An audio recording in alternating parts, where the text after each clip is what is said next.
আমার মনের একটা বাসনা ছিল, আমি বৃন্দাবনে গিয়ে কি করব জানো? আমি বৃন্দাবনে পথে পথে গাইব রাধা নাম। বৃন্দাবনে পথে পথে গাইব রাধা নাম। ওই বৃন্দাবনের পথে পথে গাইব রাধার নাম। ওই ঘুরতে যাবে, ঘুরতে যাবে মনের কালি,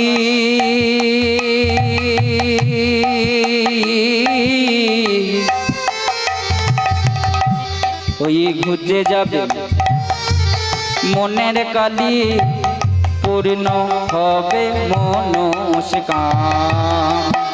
বৃন্দাবনে ধ্বনি রাই গৌর হরি হরি বল। গাইব রাধার নাম। বৃন্দাবনের পথে পথে গাইব রাধার নাম। বিল্ল ঠাকুর ওই গ্রামবাসীকে কি শিক্ষা দিচ্ছেন দেখুন। এই জীবনটাকে ছোট ছোট করে, এই জীবনটাকে কাটিয়ে দিলাম ওই লক্ষ্য কাজের মাঝে। ওই জীবনটাকে কাটিয়ে দিলাম লক্ষ্য কাজের ফাঁকে। এই জীবনটাকে কাটিয়ে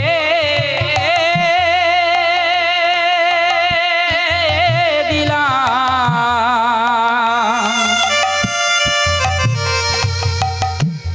লক্ষ্য কাজের মাঝে।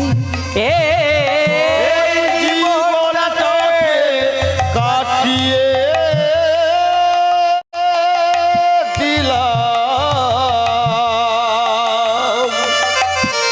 লক্ষ্য কাজের ফাঁকে। টাকা পয়সা,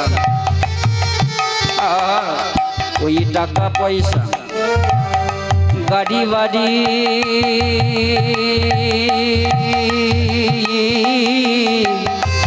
টাকা পয়সা, টাকা পয়সা, টাকা পয়সা, বাড়ি গাড়ি। ওই টাকা পয়সা গাড়ি বাড়ি দুদিনেরই খেলা।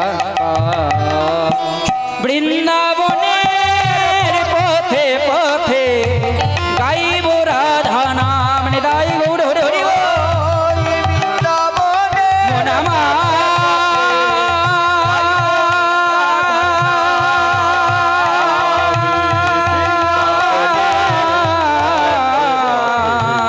গাইব রাধা মন আমার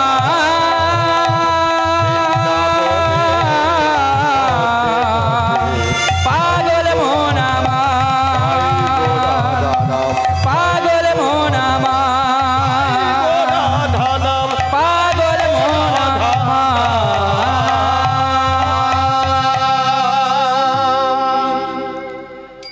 এই বলে আরো উত্তর দিক বরাবর বিল্ল ঠাকুর হাঁটতে থাকলেন। এই বুঝি বৃন্দাবন, কোথায় বৃন্দাবন, এই বুঝি বৃন্দাবন। এই বৃন্দাবন বৃন্দাবন করতে করতে যখন উত্তর দিক বরাবর হেঁটে চলেছেন, এমন সময় এক বৈষ্ণব বাবাজি, এক বৈষ্ণব সাধকের সাথে তার পরিচয় হলো। বিল্ল ঠাকুর একদিন একটা নদীর পাড়ে বসে তার ইষ্ট দেবতার নাম জপ করছে। একটা নদীর পাড়ে বসে আমার বিল্ল ঠাকুর কৃষ্ণের নাম করছে, কৃষ্ণকে স্মরণ করছে। এমন সময় ওই বিল্লমঙ্গলের পিঠে কেউ যেন একটা হাত দিল। এই বিল্ল ঠাকুরের ওই পিঠে যেই না হাত দিয়েছে, বিল্ল ঠাকুর পিছন ফিরে দেখছে কে? পিছন ফিরে দেখছে এক সন্ন্যাসী বাবাজি। যেই না দেখেছে সন্ন্যাসী বাবাজি, সঙ্গে সঙ্গে তার ওই চরণ ধুলি নিজ মাথায় ধারণ করে বলে উঠল, বাবাজি আপনি কে? আপনার নাম কি? বলে আমার নাম হলো সোমগিরি মহারাজ। সোমগিরি মহারাজ? তা বাচ্চা তোমার নাম কি? বাবাজি আমার নাম হলো বিল্লমঙ্গল। তা তুমি কোথায় যাচ্ছ? আমি যাচ্ছি বৃন্দাবনে। বৃন্দাবনে কি করবে? কেন? বৃন্দাবনে আমি আমার কৃষ্ণ চরণ পাবো। বৃন্দাবনে গিয়ে আমি আমার রাধারানীকে পাবো। বলে এত প্রেম, এত অনুরাগ তোমার রাধা কৃষ্ণের প্রতি? তা যাও। বলে ঠাকুর, আপনাকে দেখে আমার মনে বড় ভক্তি উঠেছে। আপনার মতো মহারাজের দর্শন পেয়ে আমার জীবন ধন্য হয়েছে মহারাজ। আপনার চরণে আমার একটা নিবেদন। হরিবল হরিবল। মহারাজ আপনি কৃপাপূর্বক আমাকে দীক্ষা দেন। বিল্লমঙ্গল ঠাকুর ওই সোমগিরি মহারাজকে বলছেন, ঠাকুর আপনি কৃপা করে আমাকে দীক্ষা দেন। সোমগিরি মহারাজ বলে উঠল, বিল্ল তুমি কি ভাবছো আমি তোমার জীবন কিছু জানি না? শোনো, তোমার জীবনে দীক্ষা হয়ে গেছে। তোমার দীক্ষা স্বরূপিনী গুরুদেব হলো তোমার ওই চিন্তামণি, যার কাছে তুমি কৃষ্ণ চরণ পেয়েছো, যার কাছে তুমি কৃষ্ণের কথা জানতে পেরেছো, যার তিরস্কারের জন্য আজ তুমি এইভাবে বৃন্দাবনের পথে বেরিয়েছো। আমি তোমাকে আর কি দীক্ষা দেব? তোমার দীক্ষা তো হয়েই গেছে। বলে তথাপি গুরুদেব, আপনি আমার প্রতি একটু কৃপা করুন, আপনি আমার প্রতি একটু করুণা করুন, আপনাকে ছাড়া আমার আর কেউ নেই। বলে বেশ, তাহলে যাও তুমি নদীতে স্নান করে এসো। এই বলে বিল্ল ঠাকুর স্নান করে এসছে। স্নান করে আসার পরে তার কর্ণে মন্ত্র দান করেছে। দীক্ষা পেয়ে তার অন্তর আরো একটু বৈষ্ণবতায় ভরে উঠল। এই গুরুদেবের চরণে প্রণাম জানিয়ে সে কি করলো? বৃন্দাবনের পথে আবার যেতে লাগলো। পথে যেতে যেতে আবার যখন তার একটু পিপাসা পেয়েছে, এমন সময় সে কি করে, তার হাঁটতে পারছে না, এই রকম অবস্থায় সে একটা গাছের তলায় বসে পড়েছে। এইখানে এলো বিল্লমঙ্গল ঠাকুরের জীবনে আরো একটা মোড়। গাছের তলায় বসে চোখটা বন্ধ করে কৃষ্ণের নাম স্মরণ করছে, জপ করছে। এমন সময় ওই গ্রামের কিছু মহিলা, কিছু রমণী তার সামনের একটা পুকুরে স্নান করছে। তখনকার দিনে স্নানের ঘাটও আলাদা ছিল, আর স্নানের সময়কালও আলাদা ছিল। যে সময় পুরুষরা স্নান করতে আসবে সেই সময় নারীরা দেখা দিত না, যে সময় নারীরা স্নান করবে সেই সময় পুরুষরা দেখা দিত না। আর তাছাড়া তাদের ঘাটটাও আলাদা করা থাকতো, যেটা নারীদের ঘাট, এটা পুরুষদের ঘাট। এইবার ওই রমণীগুলো দেখেছি কি, এটা তো বাবাজি, তাই এর সামনে আমাদের লজ্জা পাওয়ার কিছু নেই, আমরা বরং যাই স্নান করি। বাবাজি তো নিজের ইষ্ট মন্ত্র জপ করছে। বিল্ল ঠাকুর ওই চোখ বন্ধ করে কৃষ্ণের নাম স্মরণ করছে। এমন সময় রমণীরা স্নান করছে। স্নান করতে করতে একে একে একটা একটা করে রমণী যখন উঠে যাচ্ছে, এই উঠে যেতে যেতে সবার শেষে এক রমণী, নাম তার অহল্যা। এই অহল্যা নামিনী ওই যে রমণী, ওই অহল্যা রমণী যেই না স্নান করে ওই জল থেকে উঠতে যাবে, এমন সময় বিল্লমঙ্গলের দুটি নয়ন খুলে গেল। আর ওই নয়ন খুলে সবার প্রথমে বিল্ল ঠাকুর দর্শন করলো ওই অহল্যার রূপকে। আর এই অহল্যার রূপ দর্শন করে পুনরায় তার ওই নয়ন কামের ফাঁদে পা দিয়ে উঠে উঠলো, কে এই সুন্দর রমণী, এত সুন্দর যার রূপ, আমি একে ভোগই করতে চাই।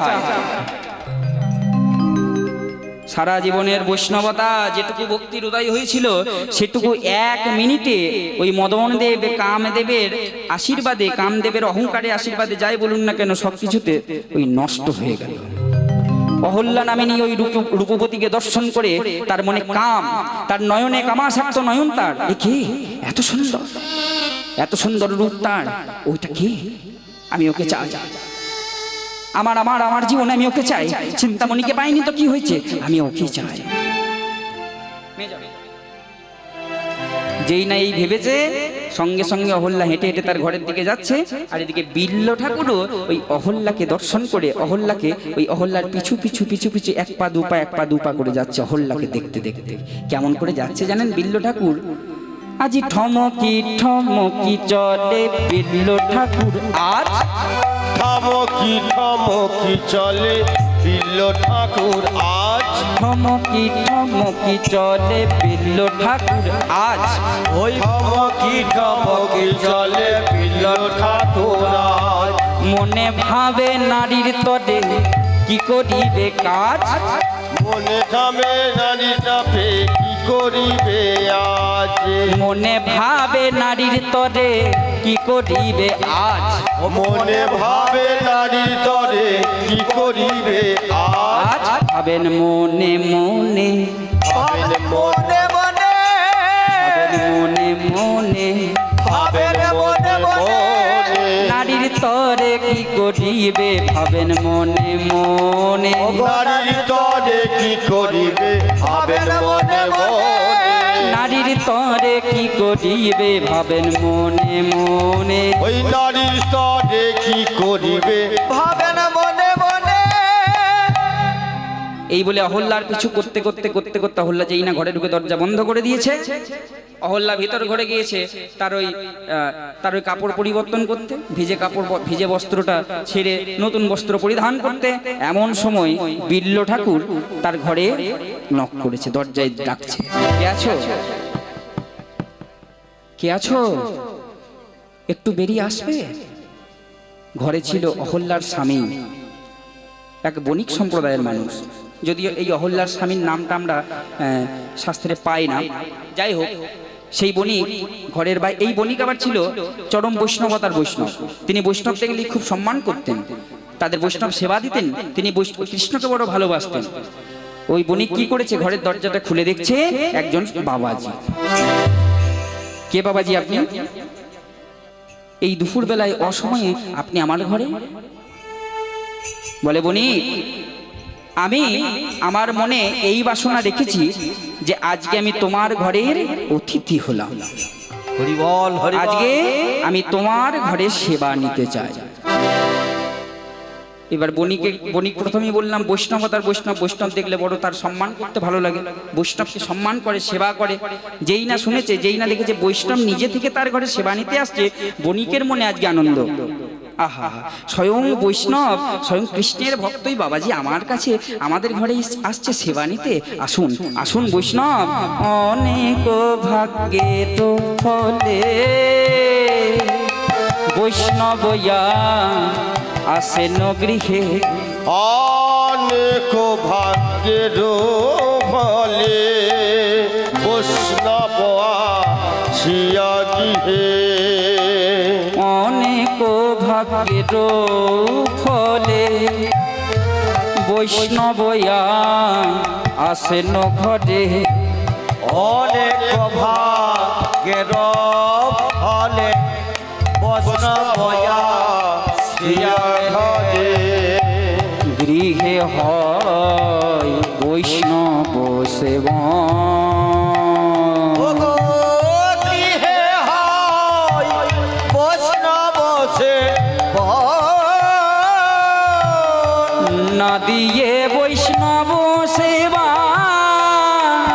নিস্তার পেয়েছে কেবা না দিয়ে বৈষ্ণব সেবা নিস্তার পেয়েছে কেবা না দিয়ে বৈষ্ণব সেবা নিস্তার পেয়েছে কেবা না দিয়ে বৈষ্ণব সেবা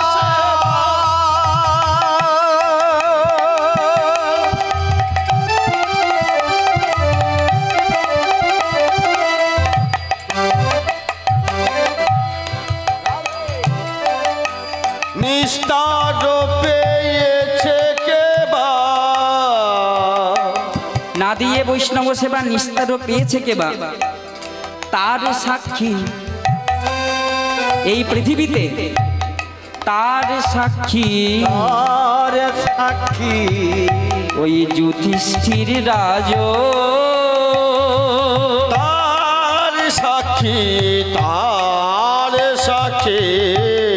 ওই যুধিষ্ঠিরাজ বললা তুমি বৈষ্ণবী সেবা করো আয়োজন বৈষ্ণব সেবার করো আয়োজন তুমি বৈষ্ণবী সেবার করো তুমি আয়োজন বৈষ্ণব সেবার করো আয়োজন আজি হয়ে শান্ত শুয়ে মন বৈষ্ণবী সেবার করো আয়োজন হে শান্ত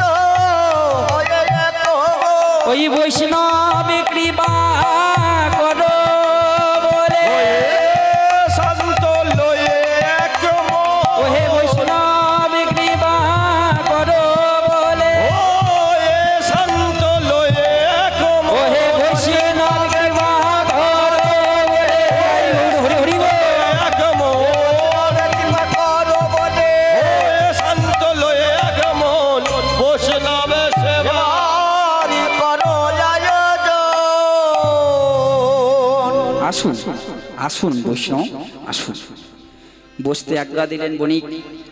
বৈষ্ণব থাকলেন সারাদিন ধরে ওই বণিক ওই বিল্ল ঠাকুরের চরণ সেবা করলেন। না জানি যত কিছু খাবার হয় সব কিছু রন্ধন করলেন অহল্যা।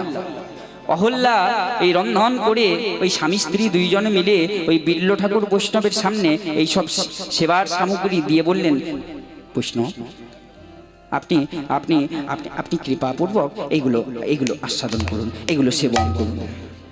আপনার উচ্ছিষ্ট আমাদের প্রসাদ, আপনি খেয়ে আমাদের আমাদের একটু উচ্ছিষ্ট দেন, এই এই এই এই- এই প্রার্থনা আপনার কাছে। বিল্ল ঠাকুর তাড়াতাড়ি করে খেয়ে নিয়েছে। খেয়ে নিয়ে রাত্রি বাস করবে বিল্ল ঠাকুর চিন্তা করছে। চিন্তা করেছে এমন সময় ওই বণিককে ডেকে বলল, বণিক আজ তো আমি তোমার ঘরের অতিথি, তা আজকের রাত্রিটা আমি তোমার ঘরে নিশি যাপন করতে চাই। বলল বেশ, তো এ তো আরো আরো ভালো, আমাদের গৃহের উন্নতি হবে। আপনি বৈষ্ণব, আপনি পরম সাধু, আপনি আমার ঘরে নিশি যাপন করবেন, এর থেকে আনন্দের কথা আর কি হতে পারে, আপনি থাকুন। এই বলে রাত্রি বেলায় সন্ধ্যার প্রাককালে ওই বণিক বাবাজির কাছে এসে বসে দুটো কৃষ্ণ কথা শ্রবণ করছে। করতে করতে ওই বণিক বলে উঠল, বাবাজি বাবাজি আমি শুনেছি বৈষ্ণবকে সেবা দিলে সেই সেবার তরে দক্ষিণা দিতে হয়। তা আমি আপনাকে সেবা তো করালাম, তা আপনাকে তো দক্ষিণা দেওয়া হয়নি, তা আমি আপনার কাছে কিছু দক্ষিণা দিতে চাই, আপনি কৃপাপূর্বক সেই দক্ষিণা গ্রহণ করুন। বিল্ল ঠাকুরের মনে যেটা ছিল, তার মনে কি বাসনা, অহল্যাকে পেতে হবে কোনোভাবে। বিল্ল ঠাকুর বলে উঠল, বণিক আমি তো বাবাজি আমি সামান্য অর্থ অলংকার গ্রহণ করি না, আমার ওগুলো দরকার নেই, তাহলে আপনাকে কি দীক্ষা কি দেবো, এমন কি দিতে পারি? সেবার দক্ষিণা স্বরূপ তো কিছু দিতে হবে। বলে বণিক বলো, আমি যা চাইবো তুমি আমায় তাই দেবে। বণিক বলে উঠল, তেমন সামগ্রী যদি আমার কাছে থাকে তাহলে আমি আমি আপনার কাছে কথা দিলাম, আমি আপনার চরণে তা তুলে দেব। এই সুযোগ বিল্ল ঠাকুর মনে মনে চিন্তা করছে, এই সুযোগে আমাকে অহল্যাকে চাইতে হবে। বণিককে ডেকে বলল, শোনো বণিক, এই যে তুমি আমাকে কথা দিলে, এই কথা থেকে তুমি কিন্তু আর কিছু হতে পারবে না। বলে বেশ, আপনি কি চান, আপনি কি চান আমাকে বলুন। বণিক ও বণিক, সেবার দক্ষিণা স্বরূপ আমি তোমার ওই রমণী অহল্যাকে একটা রাতের জন্য পেতে চাই। বজ্রাঘাত হয়ে উঠল ওই বণিকের মাথার উপরে। কি বাবাজি, আমি আপনাকে বিশ্বাস করে আমার ঘরে জায়গা দিলাম, আমি আপনাকে বিশ্বাস করে সেবা দিলাম, আমি আপনাকে বিশ্বাস করে সেবার তরে দক্ষিণা দিতে চাইলাম, আর আপনি একজন বাবাজি হয়ে এই দক্ষিণা স্বরূপ আপনি আমার স্ত্রীকে চেয়েছেন।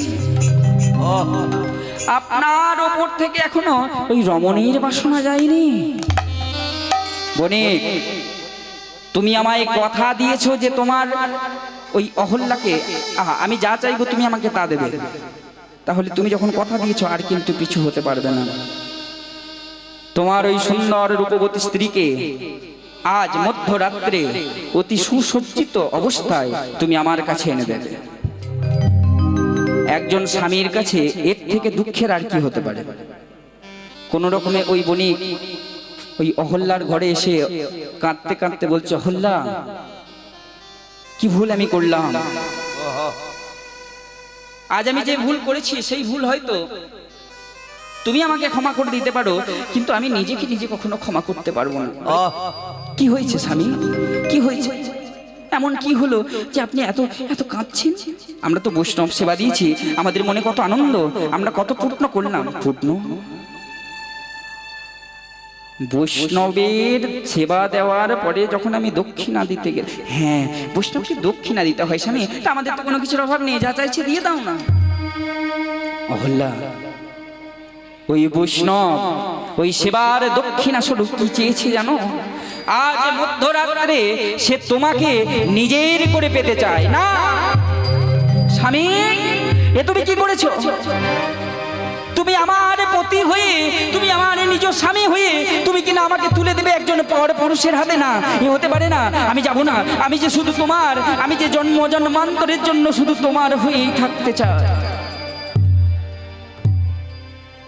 অহল্যা বৈষ্ণব সেবা করে সেই বৈষ্ণবকে যদি আমরা দক্ষিণা না দিতে পারি তাহলে যে আমাদের অপরাধ হবে। তুমি না বলো না অহল্যা, এসো এসো, আমি তোমায় সাজিয়ে দিই, মনের মাঝে যত্ন করে আমি তোমায় সাজিয়ে দিই। তুমি বলো, তুমি বলো আমি তোমায় কেমন করে সাজিয়ে দেব?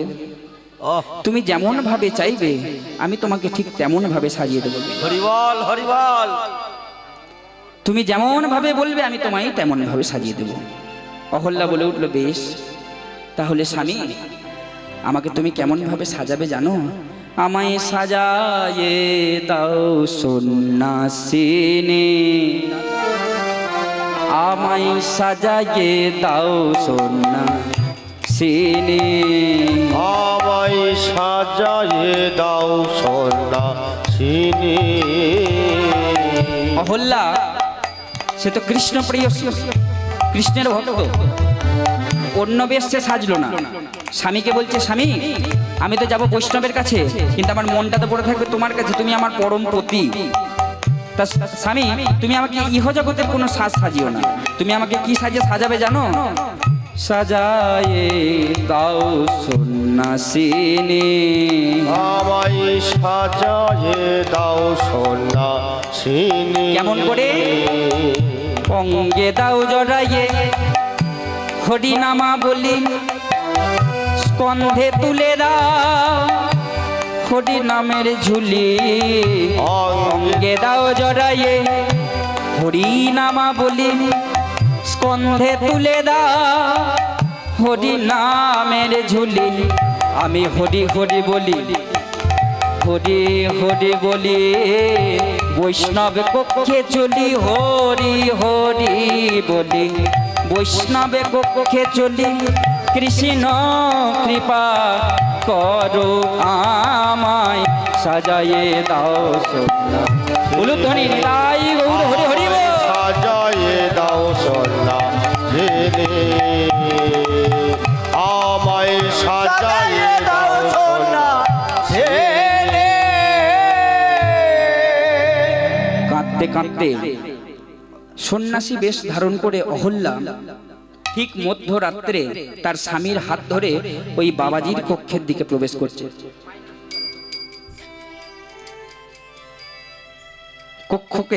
কক্ষ মাঝে এসে, কক্ষ দরজার কাছে এসে দাঁড়িয়ে ওই বণিক ডাক দিল, বাবাজি আপনি একটু কৃপাপূর্বক বাইরে আসুন। বাবাজি এসে দাঁড়িয়েছে। বণিক দেখুন কত দুঃখের বিষয়, বণিক তার নিজ স্ত্রী অহল্যাকে ওই বাবাজির দিকে দেখিয়ে বলে দিল, বাবাজি এই যে আপনার মনোবাসনা পূরণের জন্য, সেবার তরে দক্ষিণা দেওয়ার জন্য আমার স্ত্রী অহল্যাকে সুসজ্জিত রূপে আমি আপনার কাছে তুলে দিলাম।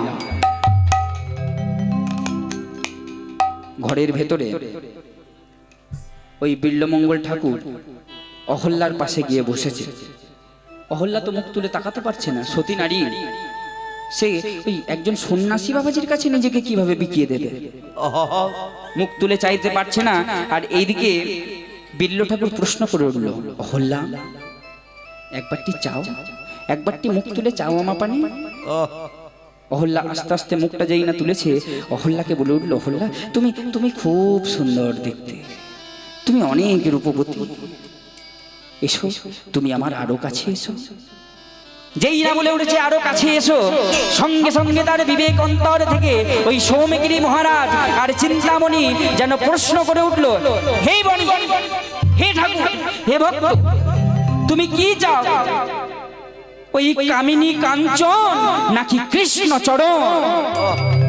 যে কামিনী কাঞ্চনকে তুমি একদিনে ত্যাগ করেছিলে কৃষ্ণচরণে পাওয়ার জন্য, আজকে পুনরায় বাবাজি রূপ ধারণ করে ওই কৃষ্ণ নামে দীক্ষিত হয়ে তুমি পুনরায় একবার কামিনী কাঞ্চনের মোহে পড়তে চলেছো। বিবেক যেই নাই কথা বলে উঠছে, বিল্লমঙ্গল চমকে উঠেছে। একে আমি কাকে দেখছি? আমি বাবাজি হয়েছি, আমি বৈষ্ণব সাধক হয়েছি, আমি কৃষ্ণচরণ লাভ করতে চাই, আর আমি কিনা পুনরায় এক রমণীর পানে চেয়ে আমি কামাসক্ত হয়ে পড়লাম। এ হতে পারে না, এ হতে পারে না। বিবেক যেই এই কথা বলে উঠেছে, সঙ্গে সঙ্গে অন্তর থেকে ওই বিল্ল ঠাকুরে ডাক দিলেন, মা। অহল্যাকে যেই না মা বলেছে, অহল্যা চমকে উঠেছে। একি আপনি আমায় কি বললেন? মা, ও মা, আমি ভুল করেছি, আমি ভুল করেছি। আমি সাধক হয়ে সাধনার বাইরে বেরিয়ে আমি কাম নয়ন দিয়ে তোমায় দর্শন করেছি মা, আমি ভুল করেছি। তবে সেবার দক্ষিণা তো আমি নেব। তুমি একটা কাজ করো, তুমি একটা কাজ করো মা, তুমি আমায় কথা দাও, আমি যা চাইবো তুমি আমায় তাই দেবে। তুমি কথা দাও আমায়, আমি যা চাইবো তুমি তাই দেবে।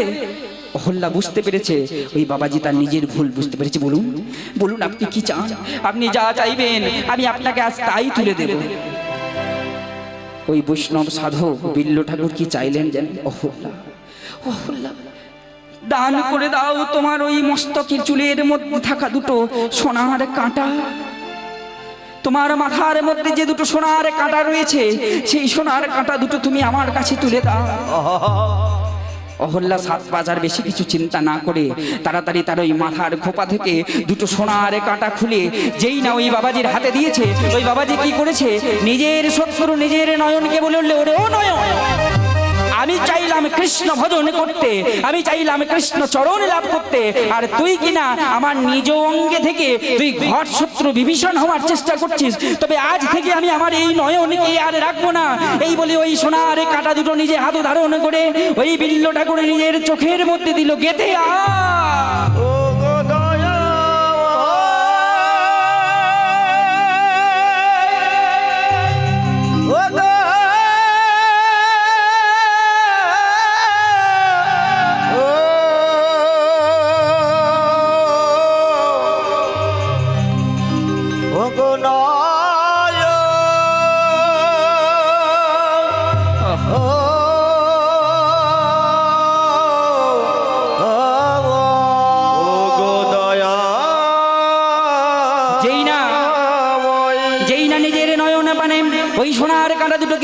সঙ্গে সঙ্গে নয়ন দিয়ে রুধির ধারা বইতে লেগেছে। চিৎকার করে অহল্যা ডাক দিল, স্বামী, ও স্বামী, তাড়াতাড়ি করে এসে দেখে যাও, তাড়াতাড়ি করে এসে দেখে যাও বৈষ্ণব সাধক কি কাজ করেছে। তাড়াতাড়ি করে ওই বণিক ঘরের মধ্যে প্রবেশ করে চিৎকার করে বলে উঠলে, কি বাবাজি, আপনার নয়ন হতে যে রুধির ধারা বইছে, আপনি কি করলেন? আপনি কি করলেন? বণিক, ও বণিক, ও বণিক, অহল্যা, ঘর শত্রু বিভীষণ আমার নয়ন, যে কাম নয়নে আমি চিন্তামণিকে দেখেছিলাম, একদিন সেই চিন্তামণি আমাকে কৃষ্ণ ভজনের পথে দিয়েছিল পাঠিয়ে। কৃষ্ণ ভজনের পথে বেরিয়ে আমার পুনরায় এই নয়নখানি তোমার স্ত্রীর পানে চেয়ে আমি কামের ফাঁদে পড়েছি। আমি বড় ভুল করেছি, তাই আমি ঠিক করেছি আজ থেকে আমি আমার এই ঘর শত্রু বিভীষণ নয়নকে আর আমি রাখবো না। তাই জন্য আমি নিজের নয়নকে এইভাবে ক্ষত বিক্ষত করে দিলাম। কিন্তু বাবাজি, তুমি যে অন্ধ হয়ে গেলে, তোমার নয়ন থেকে এত রক্ত পড়ছে, আমরা যে সহ্য করতে পারছি না। বলে, রক্ত পড়ুক, এটাই নয়নের সাজা। এরপরে আমি একমাত্র কোনোদিন যদি দৃষ্টি শক্তি ফিরে পাই, একমাত্র সেদিন আমি কৃষ্ণ চরণী দর্শন করব। তার আগে আমি এই নয়ন আর ফিরে পেতে চাই না। অহল্যা, আমাকে বিদায় দাও। আমি তোমায় মা বলে ডেকেছি, আমি যদি কোনোদিন ফিরে আসি, সেদিন যেন আমাকে সন্তান জ্ঞানে তুমি কোল দিও। কিন্তু তুমি যে অন্ধ বাবা, তুমি এখন যাবে কি করে? বলে, কেন? আমি আমার এই মনটা নিয়ে বৃন্দাবনে যাব। মনে যেদিকে যায়, আমার চরণ যেদিকে নিয়ে যায়, আমি সেই দিকেই বৃন্দাবনে যাব। ভক্তি কতটা কামে পা দিয়েছে ঠিকই, কিন্তু নিজের নয়নকে যখন ক্ষতবিক্ষত করে দিল তখন সেই কাম আর শরীরে থাকলো না। বিটল ঠাকুর পুনরায় বৃন্দাবনের উদ্দেশ্যে রওনা দিল। হেঁটেই যায় বৃন্দাবন আর আসে না। এমন সময় একদিন হঠাৎ ওই গোলক বৈকুণ্ঠকামী ভগবান কৃষ্ণ গোবিন্দ তিনি মনে মনে চিন্তা করলেন, যায় আমি একবার আমার ভক্তকে গিয়ে দেখা দিয়ে আসি। আমার ভক্তরা বড় কষ্ট পাচ্ছে, কবে থেকে বেরিয়েছে আমার চরণ লাভ করার জন্য, আর আজকে তো সে অন্ধ, সে দেখতেও পায় না। আমি যদি তাকে সাহায্য না করি তাহলে সে আমার ভজনা করবে কি করে? আমি যদি তাকে সাহায্য না করি তাহলে সে বৃন্দাবনে যাবে কি করে? এই বলে গোবিন্দ একটা রাখাল বেশ ধারণ করে দুটো দধির ভাণ্ড কাঁধে নিয়ে আসছে, আর এদিকে বিল্ল ঠাকুর চিৎকার করছে, কে আছো, কে আছো, আমায় একটু খেতে দাও, কে আছো, আমায় একটু জল দাও, আমি যে বড় ক্ষুধার্ত, আমি যে বড় তৃষ্ণার্ত, কে আছো? আর এমন সময় রাখাল বেশধারী গোবিন্দ সে ওই কাঁধে দধি ভাণ্ড নিয়ে পথে পথে আসছে। কাঁধে লইয়ে দধি ভাণ্ড চলে আমার প্রাণ গোবিন্দ, নিতাই গৌর হরি হরি বল। লয়ে দধি ভাণ্ড চলে আমার প্রাণ গোবিন্দ। কাঁধে লইয়ে দধি ভাণ্ড চলে আমার প্রাণ গোবিন্দ। চলে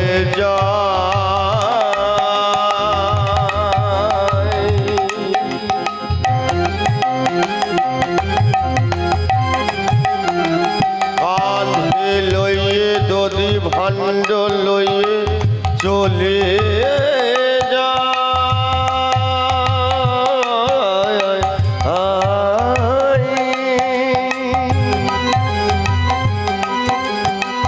কাঁধে লইয়ে দধি ভাণ্ড চলে আমার প্রাণ ওই গোবিন্দ। হাকিয়া বেড়ায় দেখো পথে পথে, হাটিয়া দেখো বেড়া দেখো পথে পথে। ওই হাকিয়া সে বেড়ায় ওই পথে পথে। হাকিয়া সে বেড়ায় বলি বলে পথে। ভালো দই ভালো দই ভালো দই ভালো দই ভালো দই ভালো বলে দই ভালো দই ভালো দই বিনে পয়সায় বিকায়ে দেব, ভালো দই ভালো দই আমি বিনে পয়সায় বিকায়ে দেব ভালো দই। ভালো দই বিনে পয়সায় বিকিয়ে দেবো ভালো দই আমার কাছে। যেই না বলেছে রাখাল বালক, তাড়াতাড়ি করে বিল্ল ঠাকুর চিন্তা করছে, কে তুই, কে তুই, একটু একটু আমার কাছে আয় না, আমার বড় ক্ষুধা পেয়েছে। বলে, কে রাখছো আমায়, তুমি আমার কাছে এসো, আমি কেন তোমার কাছে যাব?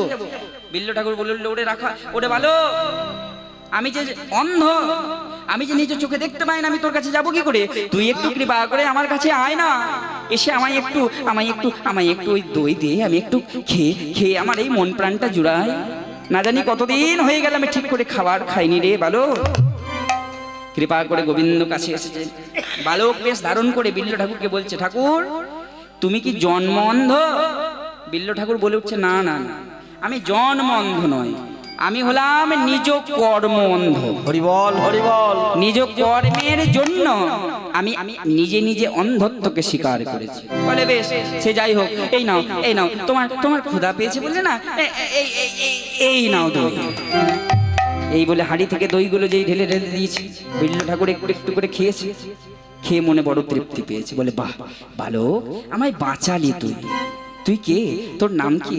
বলে, আমার নাম, আমার পরিচয় পরে হবে। তুমি কোথায় যাচ্ছ? তুমি তো অন্ধ, চোখে দেখতে পাও না, এইভাবে তুমি কোথায় যাচ্ছ আমাকে একটু বলবে? বলে, বালক আমি তো বৃন্দাবনে যাচ্ছি। বৃন্দাবনে যাচ্ছ?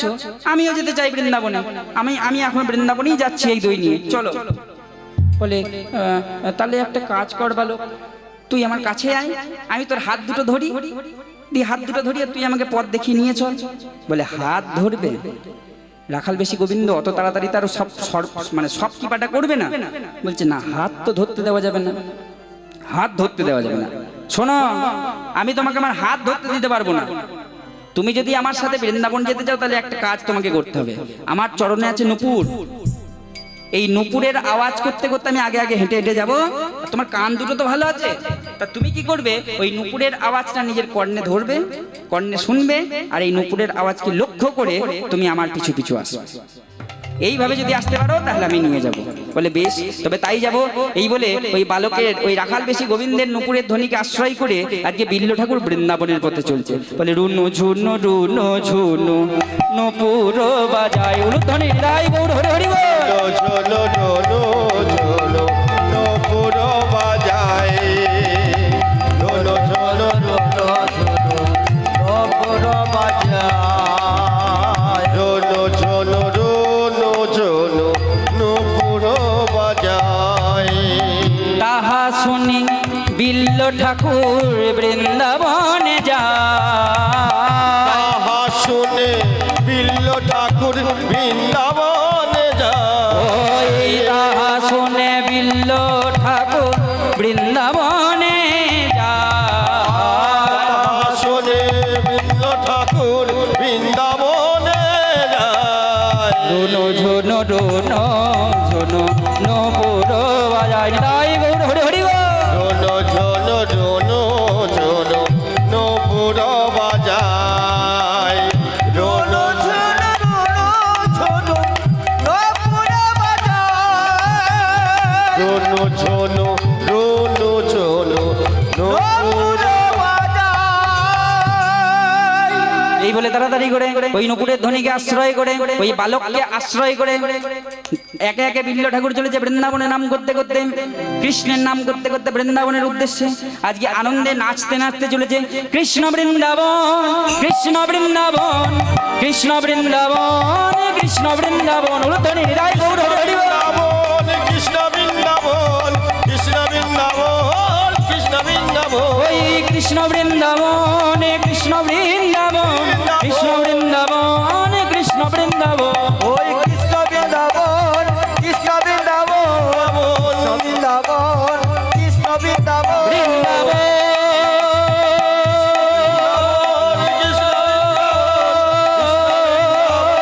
কৃষ্ণ বৃন্দাবন, কৃষ্ণ বৃন্দাবন। মধুরা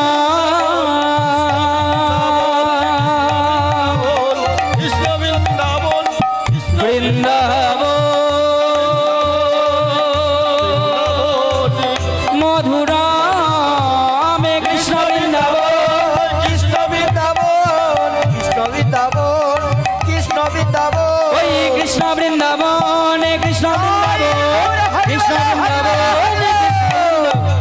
কৃষ্ণ বৃন্দাবন, কৃষ্ণ বৃন্দাবন, কৃষ্ণ বৃন্দাবন, কৃষ্ণ বৃন্দাবন।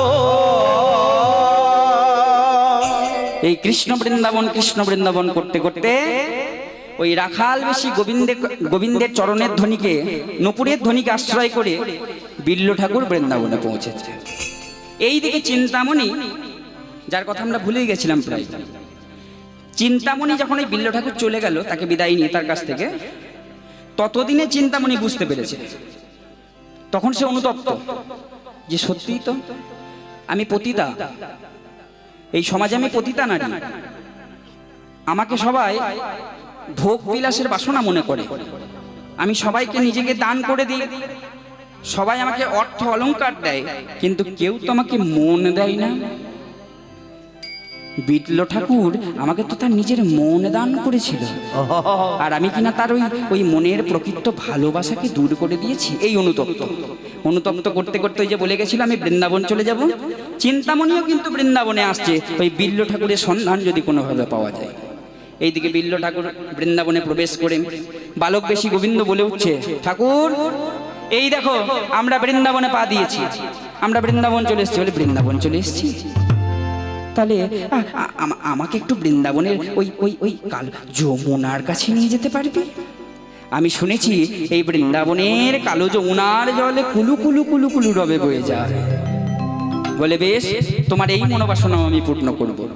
বালক বেশধারী গোবিন্দ ওই কি করেছে, বিল্ল ঠাকুরকে আবার ওই চরণের নুপুরের ধ্বনি শোনাতে শোনাতে নিয়ে গেছে যমুনার তীরে, দিয়ে বলছে এই দেখো তোমার সামনে যমুনা, তুমি যদি যমুনার জল মাথায় নিতে চাও তাহলে নিজে নিজে বসো, দিয়ে হাতটা বাড়াও, দেখো যমুনার জল পাও।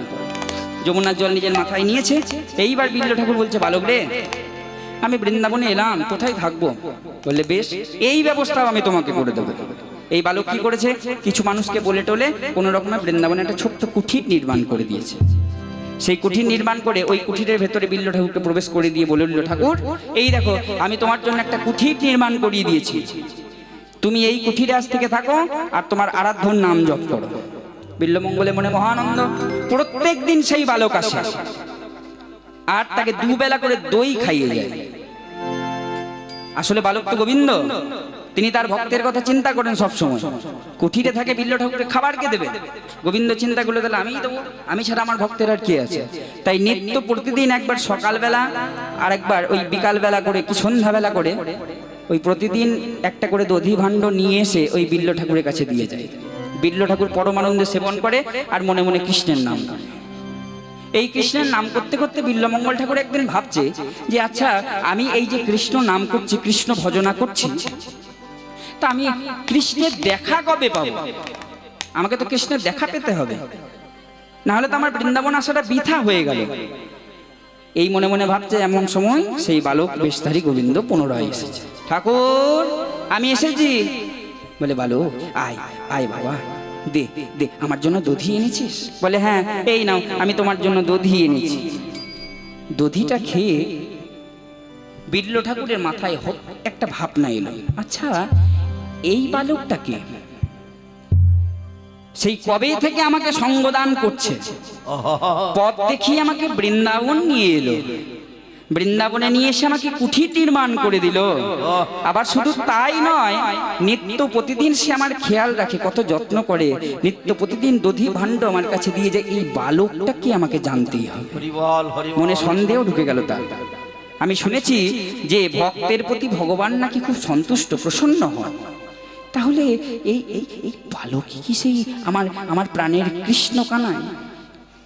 এই বালক তার সামনে দাঁড়িয়ে রয়েছে আর হঠাৎ করে ওই বিল্ল ঠাকুর চিৎকার করে বলে উঠল, কোথায় আমার কৃষ্ণ কানাই, কোথায় প্রাণ বধুয়া,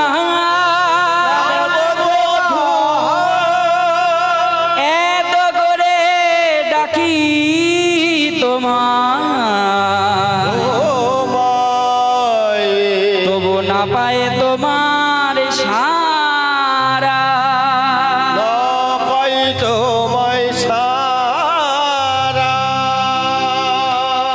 বালক ওরে ও বালক শোন, আজ থেকে আমি গত কিছুদিন থেকে আজ পর্যন্ত আমি শুধু তোর চরণের নূপুর শুনে, নূপুরের ধ্বনি শুনে আমি তোকে অনুভব করেছি যে তুই এসেছিস, তুই আমাকে নিয়ে এলি এতটা পথ দেখিয়ে। তা আমি প্রথম দিনই তোর হাত ধরতে চেয়েছিলাম, তুই আমাকে ধরতে দিসনি। বালক তুই যদি আমার প্রকৃত সখা হয়ে থাকিস, তুই যদি প্রকৃতই আমাকে সম্মান করিস, তুই যদি প্রকৃতই আমার কৃষ্ণ ভজনকে এতটা দাম দিয়ে থাকিস, তাহলে আজকে আমি তোর অঙ্গ ছুতে চাই। ওই যে বললাম বিল্ল ঠাকুরের মনে একটু সন্দেহ ঢুকে গেছে, ভাবনা ঢুকে গেছে, এই বালকটাই ভগবান নয় তো, তাই জন্য এই মনোবাসনা। বালক আমি একবার তোর হাতটা ধরতে চাই। চমকে উঠেছে বালক বেশি গোবিন্দ, রাখাল বেশ ধারণ করে আসছে। কে চিনতে পারে, কে চিনতে পারে না, যার নয়ন আছে সে চিনতে পারে। বিল্ল ঠাকুরের নয়ন নাই, অনুভব দিয়ে বুঝতে পেরেছে। কি করবে কৃষ্ণ এবার? বলছে সখা হয়েছো, বন্ধু হয়েছো, কথা দিয়েছি, তাহলে একবার হাতটা তো দিতেই হবে। এই বলে কি করেছে, ওই বিল্ল ঠাকুরের কাছে গিয়ে বলছে, ঠাকুর আমি তোমার সামনেই দাঁড়িয়ে আছি, তুমি আরেকটু এগিয়ে এসো, আরেকটু এগিয়ে এসে তুমি আমাকে আলিঙ্গন করো। এই বলে বিল্ল ঠাকুর যেই না আরেকটু এগিয়ে এসে ওই কোন রকমে ওই বালক বেশধারী গোবিন্দকে আলিঙ্গন করেছে, সঙ্গে সঙ্গে বিল্ল ঠাকুরের এই অন্ধত্ব দূর হয়ে গেল। সঙ্গে সঙ্গে যেই না নয়নের দৃষ্টি ফিরে পেল, দর্শন করল ওই চার প্রাণে জীবনে কানাইকে বলে কানা।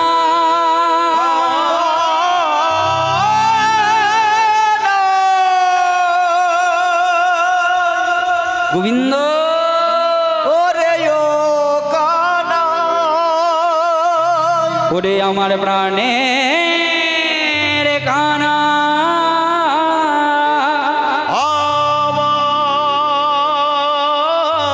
আমার প্রাণের কানাই। বিল্লমঙ্গল ঠাকুর তার প্রথম দৃষ্টি শক্তি ফিরে পেয়ে দর্শন করলো সেই মুরলীধারী গোবিন্দ। আর এই মুরলীধারী গোবিন্দকে দর্শন করে প্রণাম করে উঠল, হে কৃষ্ণ করুণা সিন্ধু উলুধ্বনি, উলুধ্বনি। দীন বন্ধু জগতে পতে জগৎপতে গোপেশ গোপিকা কান্ত কান্ত রাধাকান্ত নমস্তুতে। নমস্তুতে। কানাই, তাহলে এতদিন ধরে তুই আমাকে আগলে রেখেছিস? মনটা আমার ঠিকই সাই দিচ্ছিল, কি সুন্দর দেখতে তুই। এই দেখুন, ভগবানকে তুই করে বলছে, কি করে বলতে পারছে? অনুরাগ থেকে ভালোবাসা তবেই তো বেরোচ্ছে, নাহলে তো ভয় পাবে ভগবানকে। আমি সত্যি কথা বলছি, রাধাকৃষ্ণ এখানে হয়তো বিগ্রহ দাঁড়িয়ে রয়েছে, আমরা এসেছি দর্শন করছি, প্রণাম করছি, তো মনে ভক্তি রয়েছে। হঠাৎ করে যদি রাধাকৃষ্ণ সামনে এসে দাঁড়িয়ে যায় না, আমরা ভয় পেয়ে যাবো, তখন আমাদের মনের ভক্তি দূরে চলে যাবে। কিন্তু বিল্ল ঠাকুর কিন্তু ভয় পেলেন না, বলে কানাই কি সুন্দর দেখতে তুই। সাধে কি এই পৃথিবীর মানুষ বলে তোর মতো রূপবান এই ত্রিজগৎ মাঝে আর কেউ নেই। আহা, তোর রূপ দেখে, তোর চরণ দেখে আজকে আমার জীবন ধন্য হলো। আর ঠিক এমন সময় চিন্তামণিও খুঁজতে খুঁজতে সেই স্থানে এসে দাঁড়িয়েছে। বলে ঠাকুর, ও ঠাকুর, একবার চেয়ে দেখো, আমি এসেছি তোমার কাছে। বলে কে? বলে আমাকে চিনতে পারছো না ঠাকুর? আমি তোমার প্রাণের চিন্তামণি, দূর হয়ে যাও। যেই না বলেছে দূর হয়ে যাও, ভগবান গোবিন্দ বলে উঠলেন, বিল্ল এই ভুল করিস না। সেদিন চিন্তামণি তোকে কৃষ্ণ ভজনের পথ দেখিয়ে দিয়েছিল বলে আজকে তুই বৃন্দাবনে আমার দর্শন পেলি। চিন্তামণি হলো তোর কৃষ্ণ ভজনের গুরু। হরিবল, হরিবল। আর চিন্তামণি তোকে যে তাড়িয়ে দিয়েছিল, সেই মন তারা নেই। সে যে প্রকৃতার্থী তোকেও ভালোবাসে, সে যে সত্যি সত্যি তোর জন্যই তৈরি হয়েছে। তুই চিন্তামণিকে গ্রহণ কর। যেই না বলেছে চিন্তামণিকে গ্রহণ কর, সঙ্গে সঙ্গে বিল্ল ঠাকুর বলেছে, বেশ বেশ কানাই, আমি আমি আমি তোর কথা মতো তুই যা বলবি আমি তাই করবো। চিন্তামণিকে গ্রহণ করেছে। এদিকে বিল্লমঙ্গলে চিন্তামণি যুগলে দাঁড়িয়েছে। যুগলে দাঁড়িয়ে সঙ্গে সঙ্গে প্রাণ কানাইকে প্রশ্ন করে বিল্ল ঠাকুর বলে উঠল, ঠাকুর, ও কানাই, তোকে একটা কথা রাখতে হবে আমার। আমি আর চিন্তামণি তো এক হলাম, কিন্তু তুই তো বৃন্দাবন মাঝে একানোস। তোর প্রেয়সীর, আমার প্রাণের রাধারানী কোথায়? একবার যুগল দেখা, তোদের যুগল দর্শন করে আমাদের মানব জীবন ধন্য হোক। গোবিন্দ বলে উঠল, বেশ তথাস্তু। এই নে দেখ, আমার সাথে আমার প্রেয়সী রাধারানীকে। এদিকে রাধা গোবিন্দ যুগলে দাঁড়িয়েছে, ওইদিকে বিপরীতে মানে বিল্লমঙ্গল। আর চিন্তামণি নত মস্তকে ওই রাধা গোবিন্দকে পূজন করছে, ধ্যান করছে, আর বলে উঠছে, জয় জয় জয় জয় রাধে, জয় রাধে, জয় নিতাই গৌর হরি হরি বল। রাধে জয়, রাধে জয়, ওই জয় জয় জয় রাধে, জয় রাধে, জয় জয় জয় জয় রাধে জয়, রাধে জয়। প্রাণ গোবিন্দ, প্রাণ গোবিন্দ, প্রাণ গোবিন্দ জয়। গোবিন্দ প্রাণ গোবিন্দ জয়, ওই প্রাণ গোবিন্দ, প্রাণ গোবিন্দ, প্রাণ গোবিন্দ জয়। প্রাণ গোবিন্দ প্রাণ গোবিন্দ প্রাণ গোবিন্দ জয়, জয় রাধে, জয় রাধে, জয় রাধে, জয়। জয় রাধে জয়, রাধে জয়, রাধে জয়। ওই জয় রাধে, জয় রাধে, জয় রাধে, জয়। জয় রাধে জয়, রাধে জয়, রাধে জয়। বিল্লমঙ্গল ঠাকুর ওই বৃন্দাবনে থাকতে থাকতে পুনরায় এই কৃষ্ণের আদেশে চিন্তামণিকে নিজ অঙ্গে ধারণ করে, নিজে গ্রহণ করে পুনরায় চিন্তামণিকে নিয়ে ফিরে এলেন সেই কৃষ্ণ বেন্না নদীর তীরে। আর ছোটবেলায় আমরা আস্বাদন করেছিলাম যে বিল্লমঙ্গল মহাপণ্ডিত, পড়াশোনা করে খুব ভালো ছিল, শাস্ত্র আলোচনা করত। সেই বিল্ল ঠাকুর পরবর্তী কালে যখন তার বয়স হলো, এই মধ্য জীবনকালে তিনি হইলেন মহাকবি।